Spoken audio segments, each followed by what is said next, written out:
It's time for part 2 of my Ptolemy class conversion.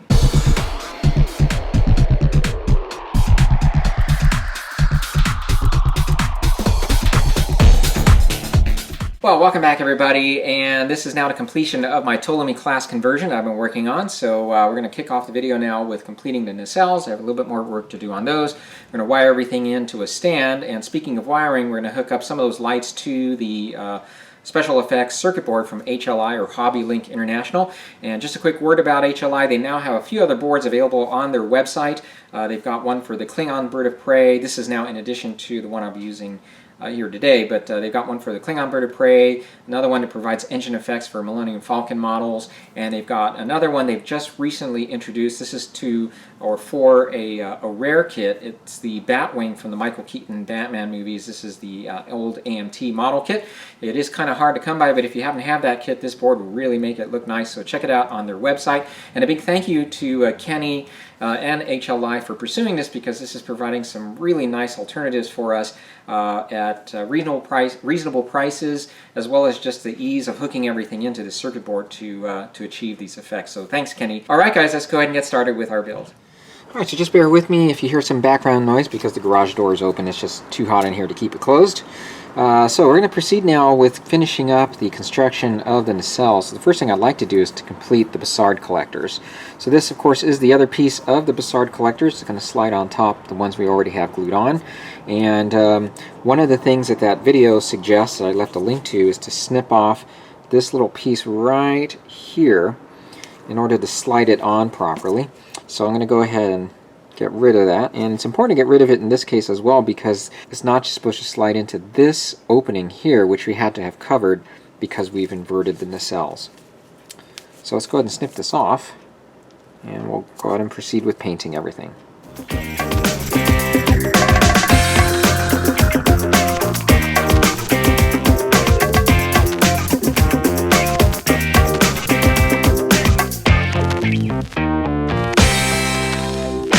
Well, let me stop here for a second to let you know there were some modifications I had to make to that inner dome and with the fan blades that are molded into them.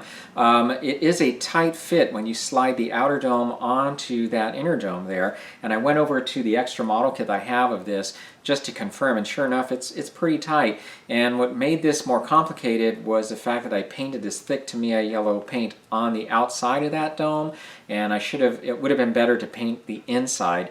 Either way, it probably still would have been a tight fit, but not quite as bad as I encountered here, so I did have to make some modifications. You know, I built this kit before. This goes a way back now, and I've since given that model away. It was a gift for a friend, and I don't recall this being a problem, but it definitely was here. So let me go over the modifications I had to make here.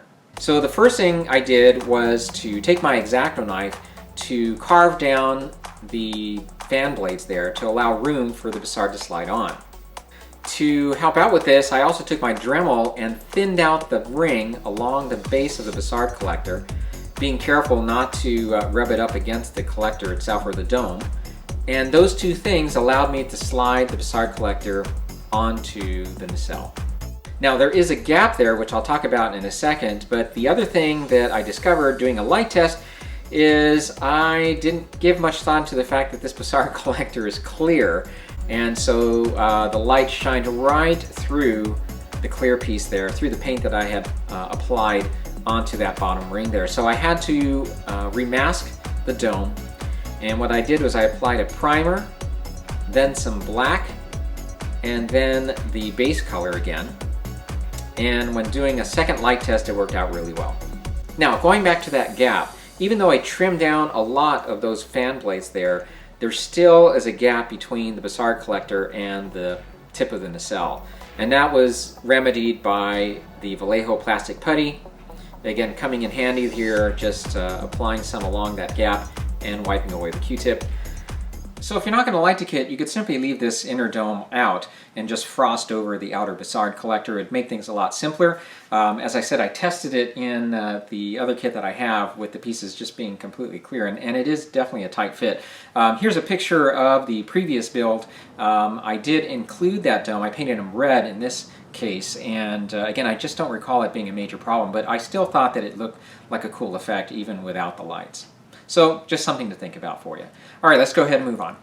Alright, so before moving on to assembly of the model, I'm going to go ahead and get the stand started, because once the model is assembled, the wire has been fed through, I do want to then quickly move on to the container and get the wiring set up for that. So in order for that to work, this has to be ready to go onto the stand.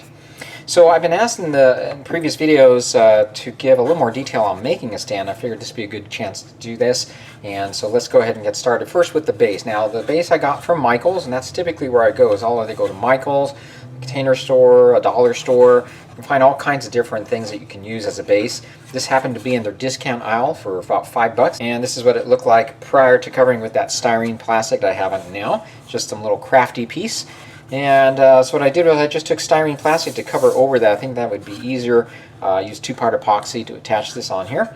And so the way this is going to work now is the container is going to have two tubes placed into it, and that's this brass tubing here. It's a 7.94 millimeter brass tube. We're going to have one here and one piece over here, and then that's going to slide onto our stand here. Obviously the tubing is where the wires are going to feed through to our power source. The chip, the HLI chip or circuit board, is going to be placed inside here, and so I'm going to extend enough wire to be able to get through to the back side so I can do all my soldering and connecting without having to have the saucer in our way. So once that's done, then the wires will obviously feed through then to our power source, which is going to be a 9-volt battery. And whenever I'm looking for stands, I always keep in mind what sort of power source I'm going to be using.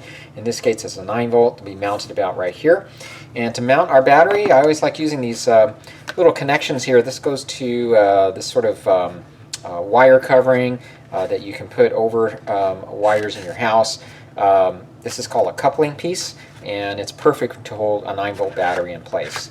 So we're going to glue it onto here, and our switch is going to be this one here, which had to be a little deeper because this is a little thicker here. So the way it's going to work out is we've got two holes already marked off here where they're going to be. The brass tube is going to be cut to about 3¼ inches in height, and then the switch is going to go on this side, which will be the aft part of the ship. Okay, so let's get started with drilling the holes there, and then once everything is drilled out, we're going to go ahead and prime this and get it ready for painting.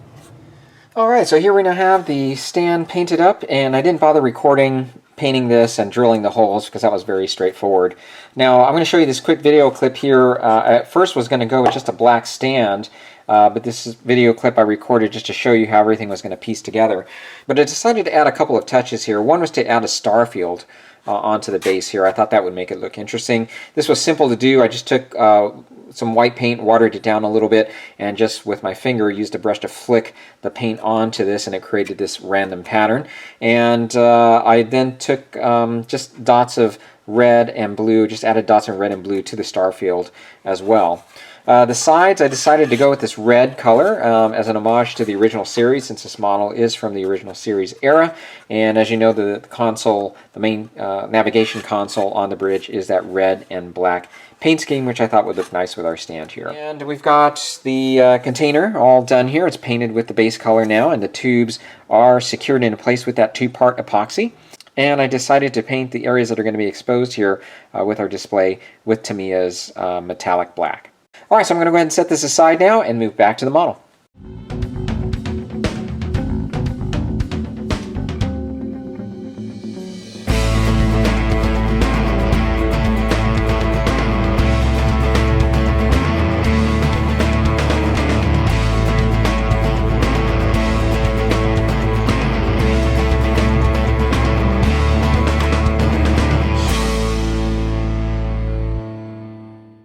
Alright, well, a little bit of a mishap here. Let me just kind of go over the neck piece. I first opened it up with the Dremel using a drill press that I have, and I was able to drill straight through and without any incident there and without any damage. And just now, as I was test fitting the model together, the nacelles will have to go on first, so as each section goes on, the wires have to be fed through. So I was able to get the wires through from the nacelles, but as I was putting the saucer on, I realized the hole just wasn't big enough to fit all the wires. And so what unfortunately ended up happening as I was taking the Dremel to open this up further, it slipped and caused a gouge here on this side. However, it wasn't too bad, and I've already filled it in with putty, so I'm going to go ahead and sand this over and smooth it. So I'll be back with you in a second to show you when it's repaired. Alright, and this is how it turned out. So I was able to cover up that gouge pretty easily with the Bondo and sanded it over. And I just snipped and cut some different windows from the decal sheet and just made a combination of some lit windows and the darker ones there. So problem solved, ready to move ahead with assembly. Alright, well let me just stop here for a second just to catch you up now on what I've done. I have the decals on the primary hull, the neck section, and warp nacelles.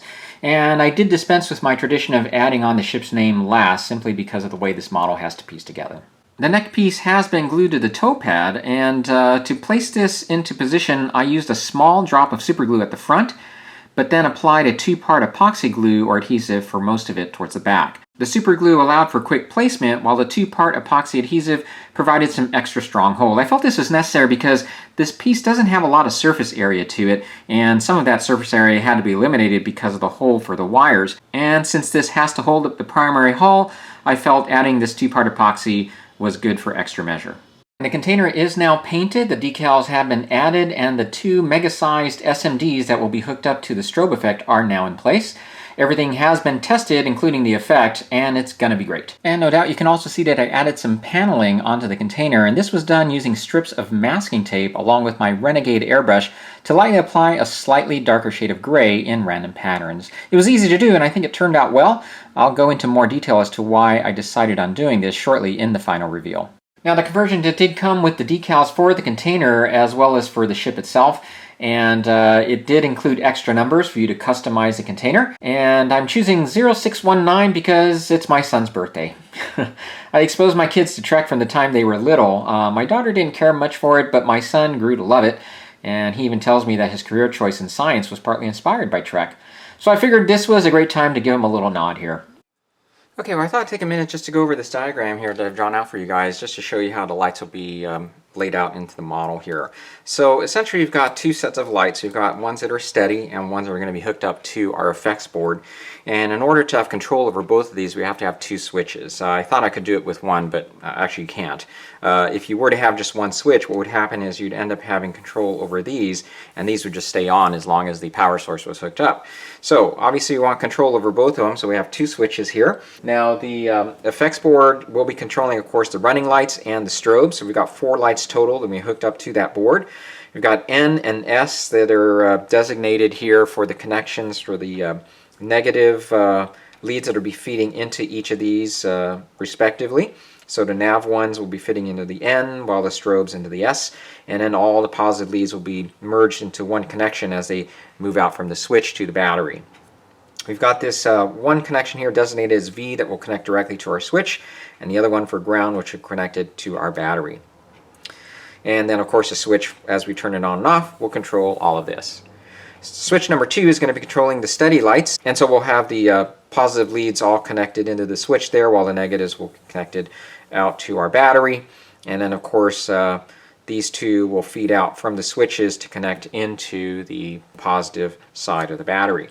So one way to visualize this is with this little connector here I got from Evans Design. Now I know a lot of you guys are versed in this already, but just in case you're a little confused, this is one way to look at it here. We've got a connection here for a 9-volt battery, and a positive lead from the battery is connected now to these two switches. As you can see, the positive leads here are connected together, while the rest of this will feed to the light source. And then we've got one negative wire or lead leading here from the battery to the lights. So that's essentially what we're setting up here. Alright guys, well I guess I'm just going to have to jump to the final review here. I meant to have a little bit more footage for you of the final assembly, but forgot to press the record button. I had the video camera on and everything, but just didn't get much footage. I do have this little snippet of it going together here, but I guess what I'll say is that as anticipated, it was a challenge trying to feed all those wires through. I'll make a few more comments here about that shortly, but let's go ahead and get on to the final review. Okay guys, and here we now have the completed USS Ptolemy, made by using the Polar Lights 1000 Enterprise kit, along with the Ptolemy conversion kit from PNT Models. The completed model measures 11 inches from the front of the saucer to the end of the container section. So the end result here is a good representation of what we all had seen in the Franz Josef technical manual years ago, and it's really cool to see it come to life here.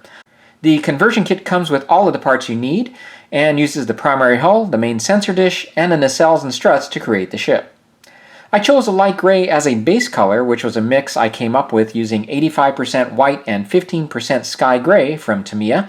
The dark accents were painted with Vallejo Game Colors Somber Gray, which I happen to have on hand, and I like it because it has a bluish tone to it. Now, as mentioned earlier, I decided to add some paneling to the container, and I debated a bit about this because I knew the ship was not going to be paneled. I did this because the container is such a simple and plain looking part of this model, and I felt it needed something. I also figured it would be reasonable for the container to differ a bit from the ship that it's being towed by. As for not paneling the ship, I really wasn't confident that I could make it look right or keep it from looking overdone. Memories of the studio miniature in the Smithsonian before the last redo come to mind. I think it turned out well overall, and the technique was simple to do as you saw in the video. And as was pointed out in part 1, I did use the Paragraphics Windows template to open up some of the windows, but decided not to proceed with all of them. I was happy to see that some of the light was getting through, especially here in the bottom section of the primary hull. Check out part 1 in the comments section for some suggestions on how to remedy some of the issues I had with the template and with drilling out the windows. The ship was lit with SMDs from Evans Designs, along with one strip of LEDs to help increase illumination for some of the open windows. A new option I picked out for this project was an item that connects 4 mega sized SMDs together, and this is nice because it narrows down to just one negative and positive wires leading out from them to the power source. For the nacelles, I used an orange chip size SMD and then tinted the inner dome that has the fan blades molded into them with Tamiya's yellow. Although it's not dynamic like the kits you can get which simulate turning fan blades, the combination still resulted in a nice effect and color. The cool white mega-sized SMDs were also a good choice for the strobes on the container, and PICO SMDs were more than enough illumination for the running lights. Links to all of these products are provided below. Now I'll point out here, however, that I am a little disappointed that the light blocking I applied to the bridge area was still not enough. Most of the leak is from a thin gap that is there between the piece and the upper hull section that it rests on. I did fill this in with plastic putty, but unfortunately some light is still getting through. Not quite as bad in person, but definitely shows up here on camera. I was also very happy and impressed with how easy it was to hook the running lights and strobes to the effects boards from HLI. For $15 you can get these simple and very effective effects, which I think are just great. It's a really nice, inexpensive option for getting some more sophisticated effects for your kits, and I would highly recommend it. And another new tool that I tried here was the UV curing resin to fill in the rectangular panels on the primary hull, and this allowed for lighting them up. It was easy to use the stuff, and definitely would consider using it again when the need arises. And one final touch I'll be adding here is this little plaque that Mark Fraley designed for me. I just didn't get a chance to print it in time for this final review. So I have to say that this wasn't a terribly difficult conversion to do in and of itself, but adding in the lighting is what created some special challenges. I was having fun with the project at the beginning, but as I was going along, seeing all the wires I was going to have to feed through that next section, I started to anticipate it was going to be an issue putting everything together at the end. And it definitely proved to be the case. I wish I would have taken a bit more time to test fit things because all of those wires had way too many coming out of the primary hull, were a challenge to feed through that neck. Of course, I had to open up the opening, and that did help for sure, but there was still quite a bit coming through there that created some issues with the fit, and so I had to go, I had to insert and remove and back out the wires a few different times so that I could work on contouring the top of that neck section because it just wasn't fitting against the primary hull well, and so I ended up with a bit of a gap that I had to fill in even with all of that effort with some putty. So I probably could have done a lot better had I just thought about the amount of wiring coming out of there ahead of time. You know, by the time I was starting to think about this, everything was already closed up. But what I'm thinking about here is that you could take all of your wiring, remember now I had the SMDs, I had a little strip of LEDs inside there along with one extra mega SMD to light up the windows and the bridge section. And then you figure I also had those 2 other SMDs that were coming off of the running lights, right? So there's quite a few wires coming out of there, and those probably could have been, I know they could have been combined all together so that I could have minimized down to maybe just 2 sets of leads coming out of the primary hull. It would have been a tight fit, but I'm pretty sure I could have jammed it all in there to make it a little bit better, because that would have helped for sure. This also created an issue where the, if you recall now, I'll show you a close-up here, the struts are supposed to fit into this little section that's cut out of that neck area there, and because the wires were there and the wires that were feeding in from the struts created an issue where it just wasn't fitting very flush, and I think that contributed to this not really fitting flush up against the primary hull. So this also resulted in the nacelles being tilted a bit, because everything is tilted a little forward, so I was a little disappointed with that as well. You know, overall, I'm still glad that I did this project. It was a fun project to do, don't get me wrong. This is something that, you know, it's so funny. I showed this model to my wife, and she said, you know, it's kind of a strange looking ship. So, and she's right, you know, it's obviously not the sleekest design, but it's something that I've always wanted in my collection. The Franz Josef Tech Manual is something that brings back a lot of fond, nostalgic memories from my childhood. I remember my brother and I just paging through that and just being amazed at all the different things that were in that tech manual, including these different designs. Well, I hope you enjoyed this particular project, and coming up now is a Star Wars build with Jason Chadwell. He's got that TIE bomber that we're going to be working on, and I'm going to figure out a way to raffle off, because remember I have 2 of them now. I have one of a smaller scale. I'm going to build the bigger of the 2, and so the smaller one, Jason and I are going to raffle off to you guys. I'm going to figure out how to do that, at least the best way to do that. So stay tuned for that. It's coming up in the next couple weeks or so. All right, thanks again for watching, guys. If you have any questions, feel free to contact me here on my YouTube channel or at InterstellarModeler@gmail.com. So that does it for now. It's time to beam out of here. One to beam up.